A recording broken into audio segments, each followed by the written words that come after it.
Hello friends, welcome back to my channel. Chakradhar గదిలో దొరికిన dairy వల్ల భరత్ తన కొన్న కొడుకని తెలుసుకున్న రాజేశ్వరి షాక్లో పల్లవి.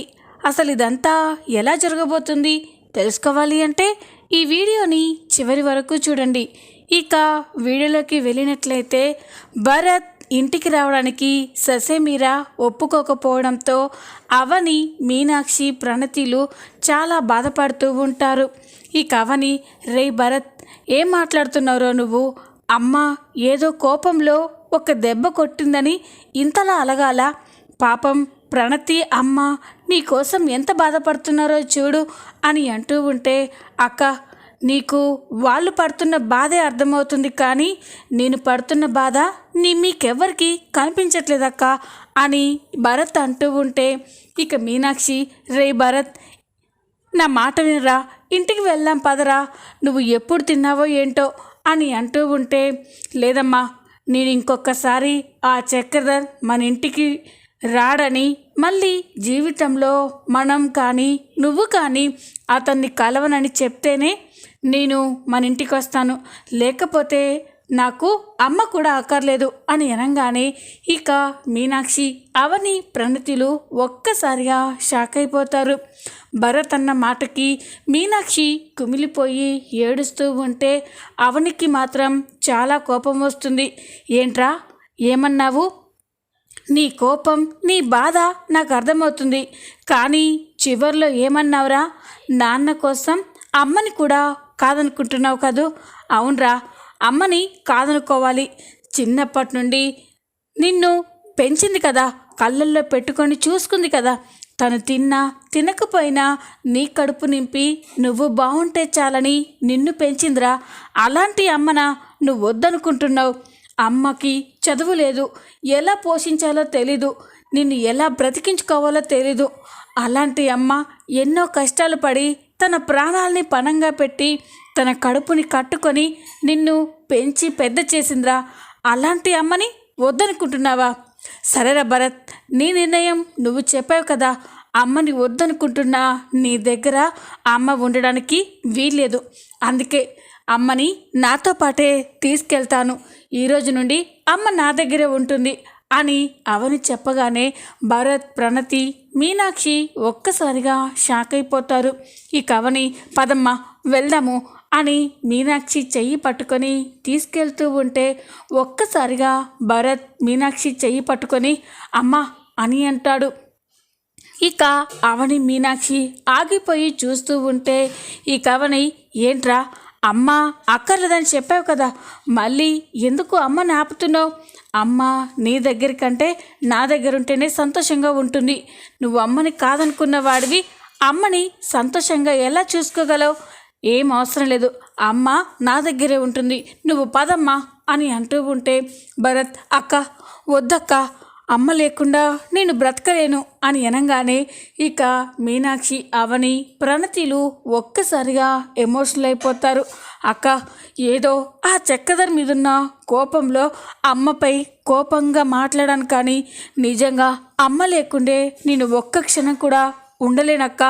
వద్దక్క, అమ్మ నాతోనే ఉంటుంది, అమ్మ ఎక్కడికి రాదక్క అని భరత్ అంటూ ఉంటే మీనాక్షి, అవనిలు చాలా ఎమోషనల్ అయిపోతూ ఉంటారు. ఇక భరత్ అయితే మీనాక్షి కాళ్ళు పట్టుకొని, అమ్మ నన్ను క్షమించమ్మా, ఆవేశంలో ఎవరి మీద కోపాన్నో నీ మీద చూపించాను.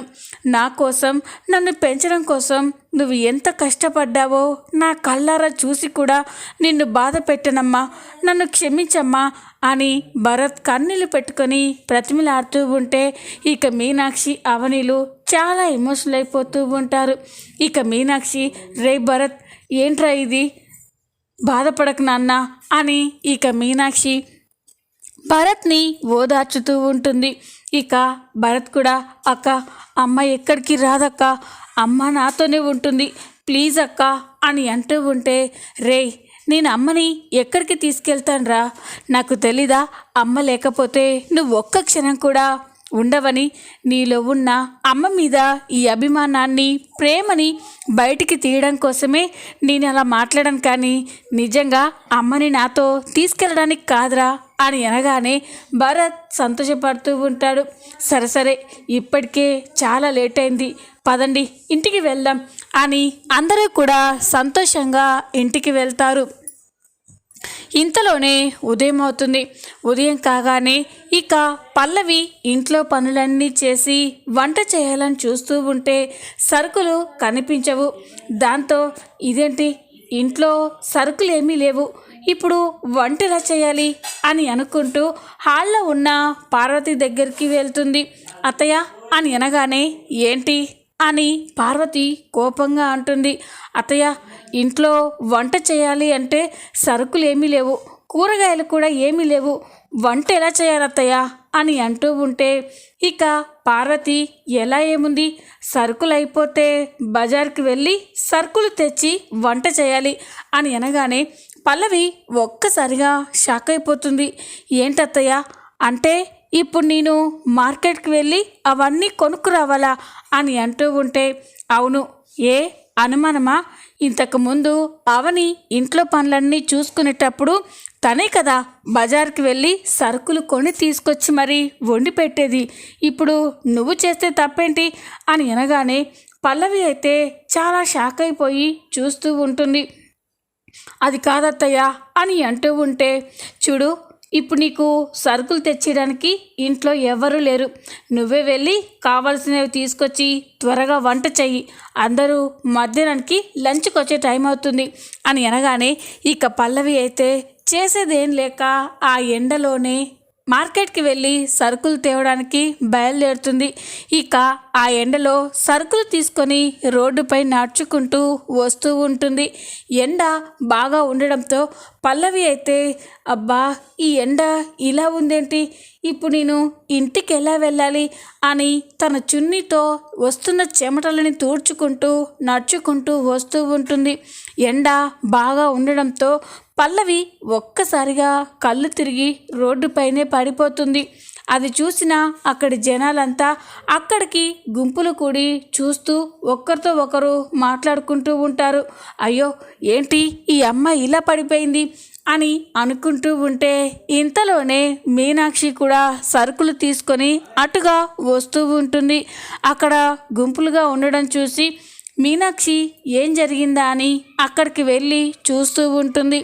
అక్కడ పల్లవి వెల్లికల తిరిగి ఉండడంతో అయ్యో, కింద పడిపోతే అలా చూస్తారేంటి, కాస్త సాయం పట్టండి అని మీనాక్షి అక్కడున్న వాళ్ళంతా కూడా పల్లవిని వెల్లికల తిప్పి చూస్తారు.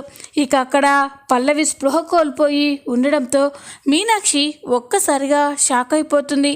పల్లవి, అమ్మ పల్లవి, లేమ్మా అని పల్లవిని లేపుతూ ఉన్న పల్లవికి మాత్రం స్పృహ రాదు. ఇక అక్కడున్న వాళ్ళు ఏంటమ్మా, ఈ అమ్మాయి ఎవరో నీకు తెలుసా అని అనగానే తెలుసండి, నా కూతురే అని అనగానే అలాగా, కొంచెం మంచినీళ్ళు తీసుకురండి అని చెప్పగానే అక్కడున్న వాళ్ళు వాటర్ బాటిల్ తీసుకొచ్చి మీనాక్షికి ఇవ్వగానే ఇక ఆ నీళ్ళని పల్లవిపై చల్లుతూ ఉంటుంది. ఒక్కసారిగా పల్లవికి స్పృహ వస్తుంది. పల్లవికి స్పృహ వచ్చేసరికే అక్కడున్న జనాలంతా పదండి, ఆ అమ్మాయికి మెలకువ వచ్చింది అని వెళ్ళిపోతూ ఉంటారు. పల్లవి ఇక తనకి మంచినీళ్ళు ఇచ్చింది మీనాక్షి అని తెలియక థ్యాంక్స్ అండి, సమయానికి వచ్చి నన్ను కాపాడారు అని పల్లవి అంటూ మీనాక్షి చేతిలో ఉన్న వాటర్ బాటిల్ తీసుకుంటూ మీనాక్షిని చూసి ఒక్కసారిగా కోపంతో రగిలిపోతుంది. నువ్వా అని చెప్పి ఇక అనగానే మీనాక్షి షాక్ అయిపోతుంది.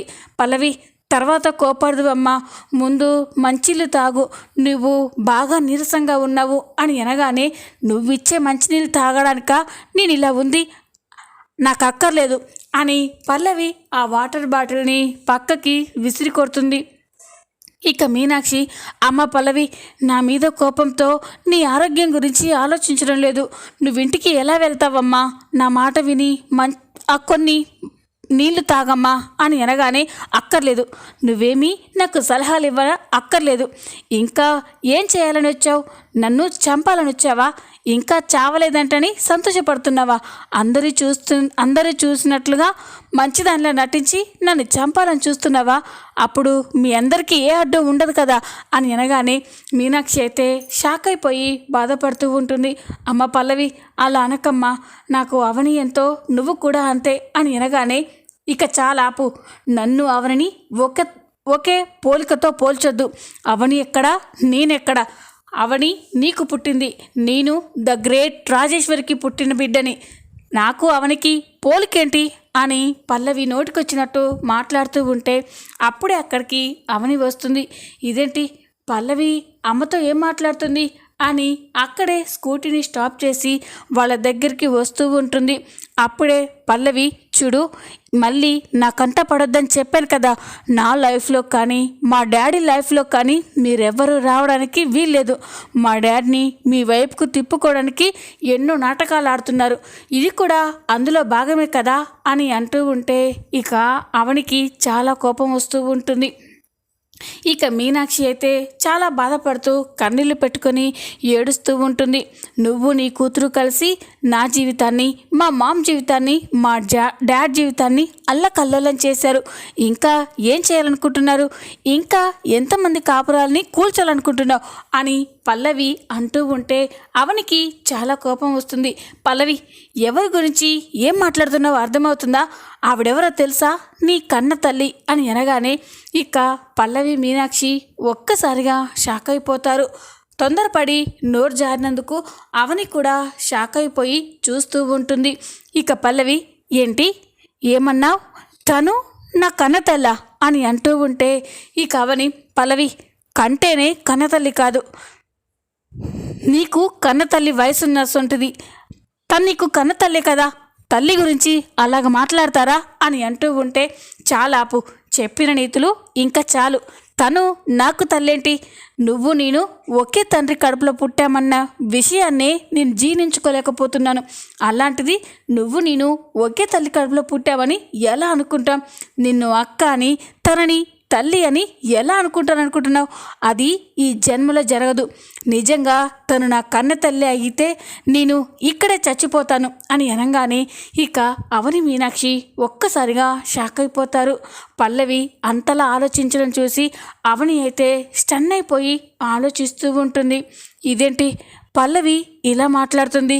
పల్లవి మొండితనం చూస్తుంటే నిజంగానే మా అమ్మే తన కన్న తల్లని తెలిస్తే పల్లవి ఎంతకైనా తెగిస్తుంది.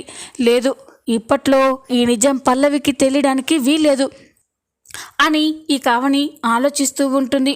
ఇక పల్లవి, చూడండి, ఇంకొకసారి నువ్వు నా అక్క అని, తను నా కన్న తల్లి అని అంటే మాత్రం మర్యాద దక్కదు అని ఇక పల్లవి అయితే కోపంగా అక్కడి నుండి వెళ్ళిపోతుంది. మీనాక్షి బాధపడుతూ ఉంటే అవని మీనాక్షిని ఓదార్చుతూ ఉంటుంది. ఇది ఇలా ఉండగా మరో పక్క ఎంత రాత్రి అవుతున్నా కూడా చక్రధర్ అయితే ఇంటికి రాకపోవడంతో రాజేశ్వరి, భానుమతి చక్రధర్ కోసమే ఎదురు చూస్తూ ఉంటారు. ఇక భానుమతి కోపంతో, ఏంటే అల్లుడు గారిని బాధ పెట్టి తన మనసు విరిగిపోయేలా మాట్లాడావు, ఇప్పుడేమో భర్త కోసం ఎదురు చూస్తున్నావు, ఏంటే నువ్వు చేసేది? నాకేం అర్థం కావట్లేదు అని అంటూ ఉంటే ఇక రాజేశ్వరి, చూడమ్మా, నాకు ఆయన మీనాక్షి పక్కన కూర్చొని రాములవారి కళ్యాణానికి తాళిబొట్టు ఇచ్చారన్న విషయం నేను తట్టుకోలేకపోయాను. ఆ కోపంలో ఆయనతో అలా మాట్లాడాను, కానీ నిజంగా ఆయన మీద నేనెందుకు అలా కోపడతానమ్మా అని ఇక రాజేశ్వరి అంటూ ఉంటే భానుమతి, మరి ఇప్పుడు ఎలాగే? అల్లుడు గారు ఇంతవరకు ఇంటికి రాలేదు, ఫోన్ కూడా తీసుకెళ్ళలేదు, ఇప్పుడు ఏం చేయాలి? అల్లుడు గారు ఎక్కడికి వెళ్ళారో, ఏమైపోయారో, నువ్వు అన్న మాటలకి ఏమైనా అని అంటూ ఉంటే, అమ్మా నువ్వు అలా మాట్లాడద్దు, నా మాంగళ్యం గట్టిదమ్మా, ఆయనకేం కాదు, ఆయన అలాంటి పిరికివాడు కాదు అని అంటూ ఉంటే భానుమతి, రాజేశ్వరి, నీ చేతులారా నీ కాపురాన్ని నువ్వే నాశనం చేసుకుంటున్నావే. ఏ మగాడైనా ప్రశాంతత దొరకని చోటు నుండి ప్రశాంతత దొరికే చోటుకి వెళ్ళాలనుకుంటారు. ఇప్పుడు ఈ ఇంట్లో అల్లుడు గారికి ఎక్కడ ప్రశాంతత, మనశ్శాంతి దొరకడం లేదే. ఎప్పుడు చూసినా నువ్వు అల్లుడు గారిపైన కారాలు మిరియాలు నూరుతున్నావు. అక్కడ ఆ మీనాక్షి ఏమో అల్లుడు గారికి దగ్గర అవ్వాలని అల్లుడు గారితో ప్రేమగా మాట్లాడుతుంది. నువ్వు నా మాట విని కాస్త తగ్గు రాజేశ్వరి. నీ జీవితాన్ని నువ్వు నాశనం చేసుకోవద్దు. అల్లుడు గారు చాలా మంచివారే. ఎంత మంచివారు కాకపోతే తన భార్య తనంత తెలిసినా ఇన్ని రోజులు తనకి దూరంగా ఉన్నా నువ్వే కావాలి అనుకుంటున్నాడు. అంతేకాని ఆ మీనాక్షికి భర్తగా ఉండాలని అనుకోవట్లేదే. తప్పులు అందరూ చేస్తారు. అల్లుడు గారు ఆ తప్పును తెలుసుకొని నిన్ను క్షమాపణలు అడిగారు. నువ్వు క్షమించు రాజేశ్వరి అని అంటూ ఉంటే రాజేశ్వరి ఆలోచిస్తూ ఉంటుంది. భానుమతి అక్కడి నుండి వెళ్ళిపోయిన తర్వాత ఇక రాజేశ్వరి అయితే ఆలోచిస్తూ ఉంటుంది. చక్రధర్ తనతో ఎంతలా బ్రతిమిలాడి క్షమించమని వేడుకున్నాడో అవన్నీ గుర్తు చేసుకొని రాజేశ్వరి అయితే చాలా బాధపడుతూ ఎమోషనల్ అవుతూ ఉంటుంది. నేనే తప్పు చేశాను, చాలా పెద్ద తప్పు చేశాను. ఆయన నన్ను క్షమించమని ఎన్నోసార్లు వేడుకొని దీనంగా బ్రతిమిలాడాడు. కానీ నేనే పట్టించుకోకుండా ఆయనని ఎంతగానో బాధ పెట్టాను అని రాజేశ్వరి బాధపడుతూ ఉంటుంది. ఇక చక్రధర్ గదిలోకి ఒక్కసారి వెళ్ళి చూడాలి అని చక్రధర్ గదిలోకి వెళ్ళి గది అంతా కూడా చూస్తూ ఉంటుంది. అక్కడే చక్రధర్ వాళ్ళ పెళ్లి ఫోటో ఉండడం చూసి ఇక రాజేశ్వరి అయితే చాలా ఎమోషనల్ అయిపోతూ ఉంటుంది. ఆ ఫోటోని తీసుకొని చేతితో చక్రధర్ ఫోటోని తడుముతూ నన్ను క్షమించండి, తప్పు చేశాను. మీరు నన్ను ఇంతలా ప్రేమిస్తున్నారని అర్థం చేసుకోక మిమ్మల్ని బాధ పెట్టాను. ఒక్కసారి మీరు కనిపిస్తే మీ కాళ్ళు పట్టుకొని క్షమించమని అడగాలనుంది. కనిపించండి, ఎక్కడున్నా ఇంటికి రండి అని ఇక రాజేశ్వరి అయితే చాలా బాధపడుతూ కన్నీళ్ళు పెట్టుకుంటూ ఉంటుంది.